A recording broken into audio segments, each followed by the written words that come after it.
Oh, hello, Cupcake. Welcome back. As I recall, I promised to tell you about the history of the Biter Bar. Yeah, all right. Okay, so close your eyes and picture it.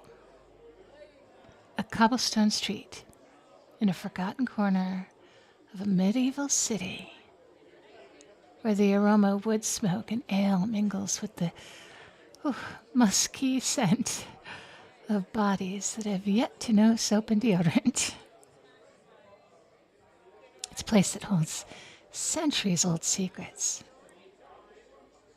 It was 1478, and vampires were cast to the winds after the loss of their leader, and the Heart and Thorn emerged from the gloom, its heavy oak doors beckoning the weary traveler or the lost soul, or even just those who crave something more than the mundane.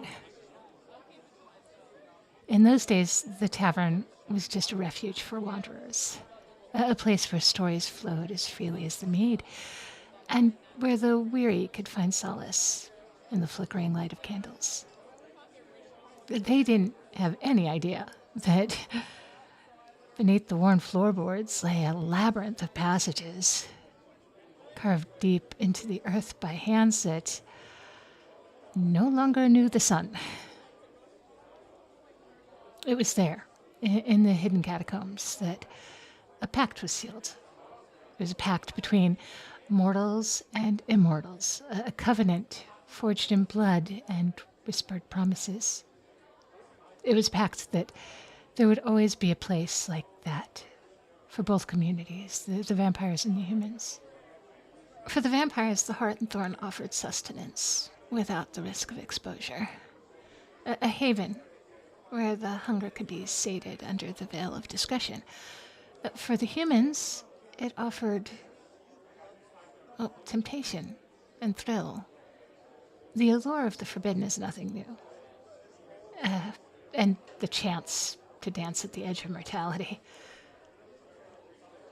That's where the true origin of the term La Petite Mort comes from. It wasn't from the euphoria one achieves through joining in an act of love. It was from the euphoria you get joining in an act of hunger. As the centuries unfurled, like those tapestries adorning its walls, the Heart and Thorn became more than just a tavern. It became this timeless institution, an integral part of that clandestine dance between night and day, moral and immoral, between mortality and immortality. Wars raged above, empires rose and fell, and yet within those walls, the dance never missed a beat. All fueled by those primal urges that bind predator to prey. You know? The patrons changed over the years and over the centuries, their faces shifting, changing like reflections in a rippling pool of dripping water, but the essence of the Heart and Thorn endured. Each generation brought its own tales of the world outside and all of its glorious changes, and eventually the changes within the humans themselves. As humans as a species evolved, you learned how to better meet the needs of yourselves and your neighbors, and in doing so, you became less afraid, more receptive to others outside of your clans. Of course, some things never change. There was love found and lost, and betrayals whispered in the dim recesses. There were alliances forged in the heat of shared desires and then shattered by the sudden cold when people broke faith, or otherwise tempered over time, with the steady, gentle settling in of two friends who have little else in common anymore except the time they shared together. And they find that that's enough. All the while, the vampires, with their eternal youth and ancient wisdom, watched as mortals stumbled through, the brief flicker of their lives. And the mortals kept coming back to the cold heat of the vampire's embrace. Very much like moths to a flame. And, oh, those humans. You brave souls who dare to venture into the shadowed alcoves, your eyes so bright with fear and anticipation. Some seek oblivion in the embrace of the undead, willing to sacrifice to a hunger older than memory. Others seek power or forbidden knowledge. Some were there to strike bargains with beings they could never truly comprehend, and yet, in spite of the risks, or who knows, maybe because of them, they all returned night after night after night, drawn to the allure of danger and staying for the ecstasy of the bite. You know what I mean. But, the Heart and Thorn was more than just a den of vice and whispered confessions. It was a place of refuge for those who straddled the boundaries of the worlds. It was a sanctuary where vampires and humans could coexist, if only for a fleeting moment, in that delicate balance of need and desire. Allegiances were forged over tankards of amber ale and goblets of crimson blood, and loans were taken out and repaid with offerings of fresh blood, and secrets told within those walls. Oh, those were buried deeper than the catacombs beneath them. Over the centuries, legends grew around the Heart and Thorn, of all these lost souls who wandered its halls forever, of lovers whose passion transcended the boundaries of life and death. People whispered of its existence, and those whispers passed through the ages like a silent promise, drawing each new generation to its fold, ensnaring them in the web of shadows and seduction. The Heart and Thorn is no longer the only sanctuary of its kind. Over the years, it spread out like the catacombs beneath its foundation, and new satellite taverns grew out of the soil, like shoots, when sufficient space had been spanned to support another house of refuge, supporting another community of vampires and their admirers. And in the construction of each new tavern was added stones and timbers from that first temple of immortality. It's like the architectural equivalent of keeping a handful of soil from one's grave, placed in the coffin where we take our respite from the sometimes overwhelming stillness of our hearts. Back in Europe, the web of sanctuaries reached the edges of the continent.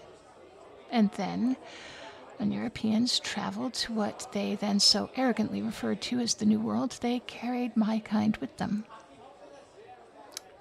Sometimes knowingly, often not. Because vampires, too, are tempted by the unknown, and after a few centuries on this planet, very little seems unknown. When the first European vampires came to this continent, so too came the first North American descendant of the Heart and Stone.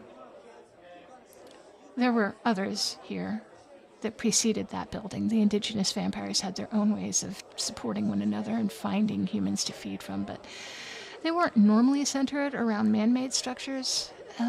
There are exceptions, of course, but when one spends their life in accordance with nature, they're less likely to see the need for wattle and daub walls to protect their secrets. This location here isn't nearly as old as that first North American Heart and Thorn, but it's old to most humans, especially American humans. This location has been a biter bar since 1798.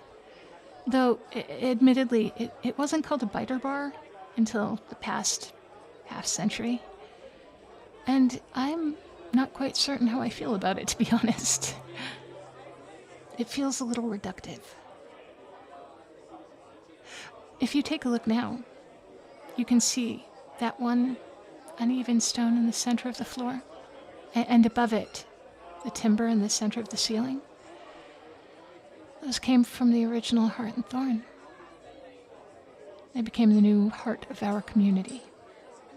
No pun intended, truly. The owner here is a man named Thomas. He came to America with the King's Armory after the capture of Fort Ticonderoga by Ethan Allen and his Green Mountain Boys, and... No, not the furniture maker. He was never a furniture maker. They just named it after him because the original owners of that company were from Vermont, and they made colonial-style furniture, and Ethan Allen was a colonial hero from Vermont, so... branding.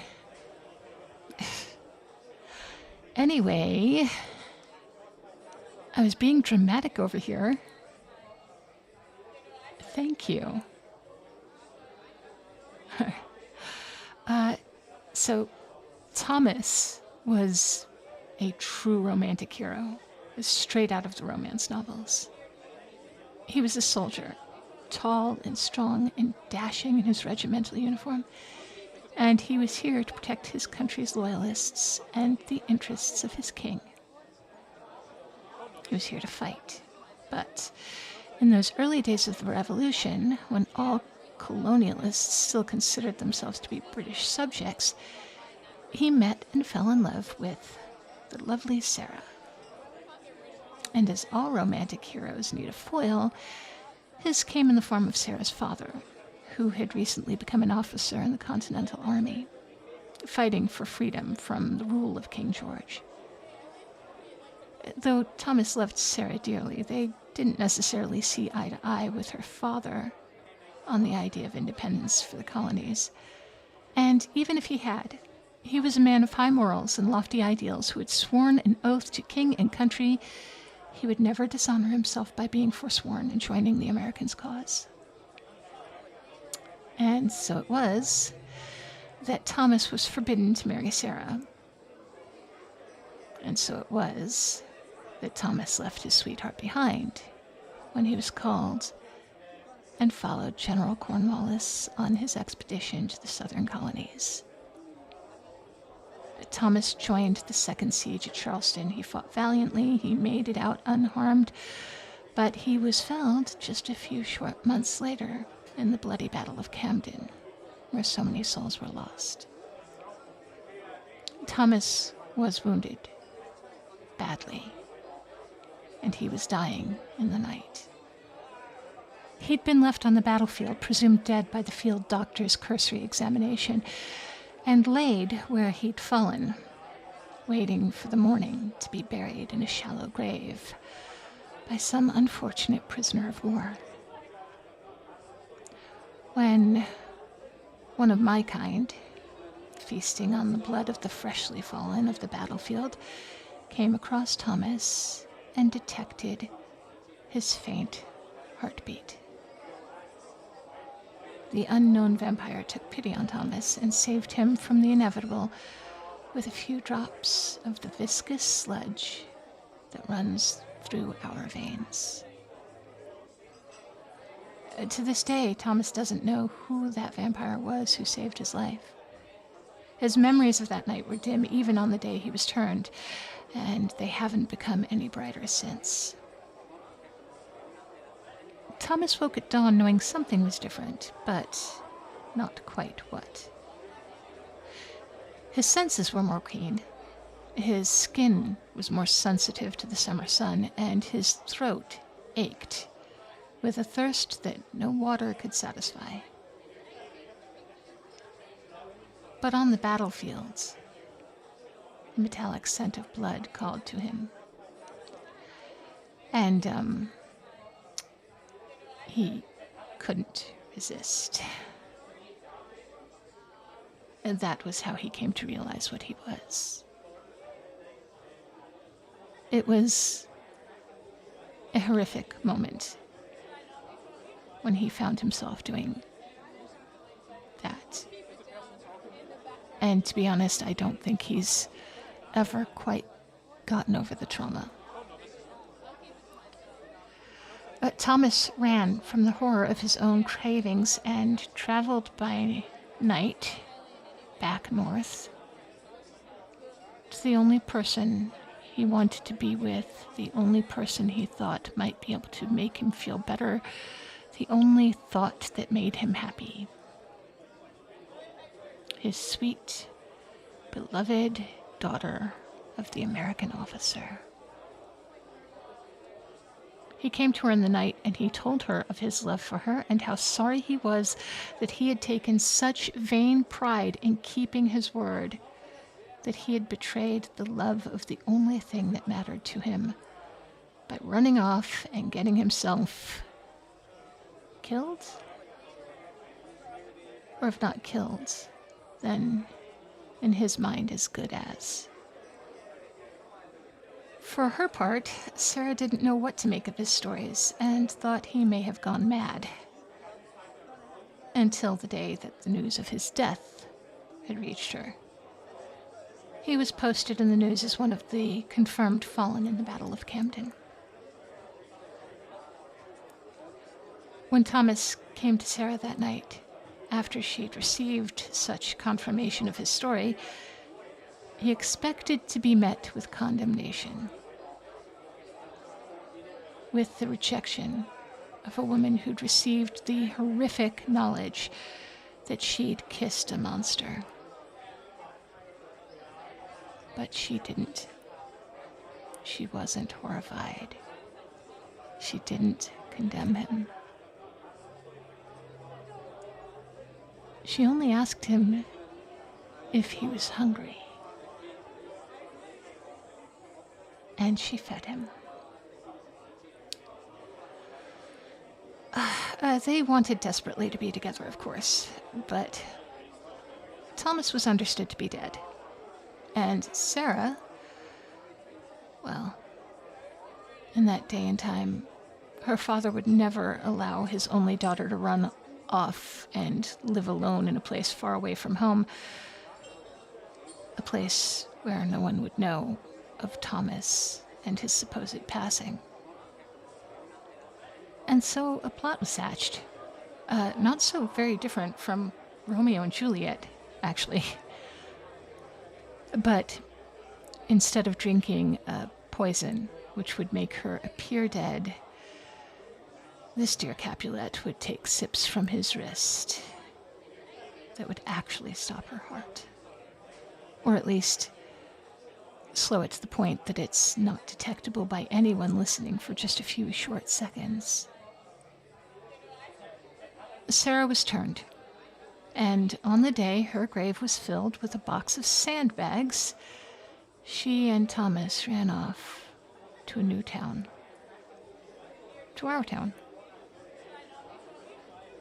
Together they learned how to just exist in their new forms. They were each sorry to slowly discover the truth of what they'd imagined was true, that they could never create life together. They could never have a family. But they had each other, and that was a great compensation. And they discovered how to detect others of our kind. And those others taught them how to survive in a world that wants them dead, as opposed to just undead. They also learned of our network of sanctuaries. And that's how they decided that though they could never have a family, they could at least create a home for the community that they were now part of. A chosen family, if you will. Together, they traveled back to Europe and visited the original Heart and Thorn to collect a stone and a timber from one of its ancient wings. And they brought it back with them to create this new haven for those of us who are in need of one. And now, here you are. And here I am. We are continuing a tradition that has spanned continents and centuries. You and I, we are connected to that timeless sanctuary, our stories being woven into the fabric of its history. So go ahead, Cupcake, raise a glass. To the heart and Thorn, and to you. May you find in this place the friends you seek, the ecstasy you long for, and the solace that you need. But mostly, my dear, delicious Cupcake, raise a glass to all those different hungers which bring us all together.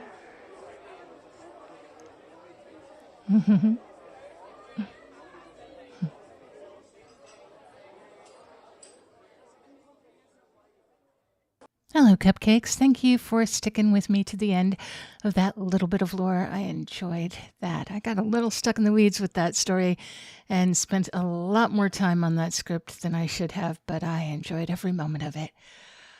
Thank you to my newest patron, Andrew Vines, and I hope you will all join me in thanking all of those patrons who help make it possible for me to do this, especially my Biggers and Bound Cakes.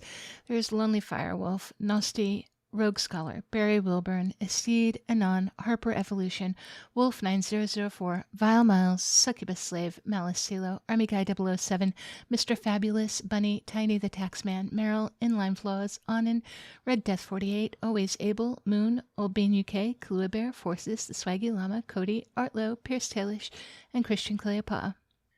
You guys are all so very special for doing this, all for me and for everyone who's listening. Thank you. And for all of you who are still here, everyone who is liking and sharing and commenting and subscribing, and if you haven't, please do.